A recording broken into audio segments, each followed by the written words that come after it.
G2 Fnatic pour cette dernière game de qualification playoff, ça a donné quoi? On regarde ça ensemble.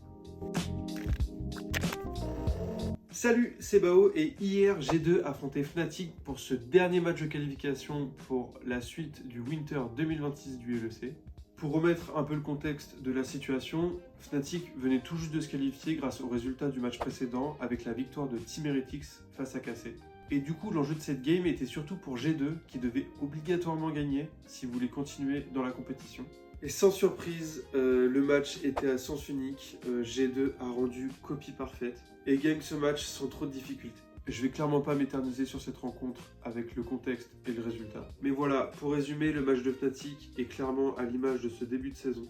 Énorme problème de communication, quelques fulgurances par-ci par-là, des teamfights plus ou moins gagnés. Et le pire, c'est qu'on perd nos lanes. Voilà. Non, c'est pas ça, c'est qu'on ne gagne pas nos lanes. C'est le pire. Encore une fois, Ampyros a été le meilleur joueur de cette équipe hier. Le plus combatif, le plus vaillant, même si c'est pas tout le temps bien réussi. Je vais pas parler de la game de Razor qui est pour moi un match raté, clairement. Pas de pression sur la map, rien de propre. Ah, ça m'embête parce que j'adore ce joueur, mais pour l'instant ça fonctionne pas. Vladi, il subit énormément sur sa lane. Il a énormément de difficultés en ce début de saison. Mais sa présence et son efficacité en teamfight sauvent un peu le truc. Mais voilà, je dirais que ça commence un peu à être inquiétant. La botlane, je la qualifierais de discrète pour l'instant.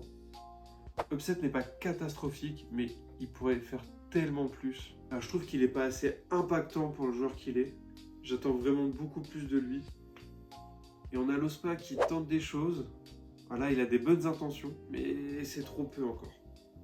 Cette équipe n'a pas encore trouvé son identité et clairement on se qualifie grâce au format et sûrement pas par la domination. Il y a qu'à regarder le tableau, ça passe de justesse. Mais bon, je vais être totalement transparent avec vous, j'étais pas prêt en tant que supporter à regarder la fin du Winter sans voir Fnatic. Mais j'avoue que cette qualification manque un petit peu de saveur. Mais bon, bravo à G2 encore pour la qualif et surtout à Caps qui a sorti une Orianna mais monstrueuse.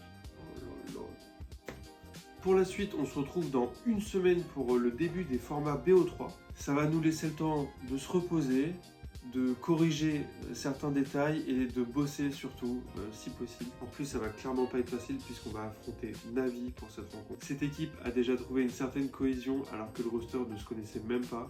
Et depuis le début de cette saison, ils ont montré de très belles choses. Mais allez, restons optimistes et j'espère que ce format BO3 va montrer un meilleur visage pour nos Fnatic. Et on se retrouve le 16 février pour la reprise de la compétition. C'était Bao. Salut!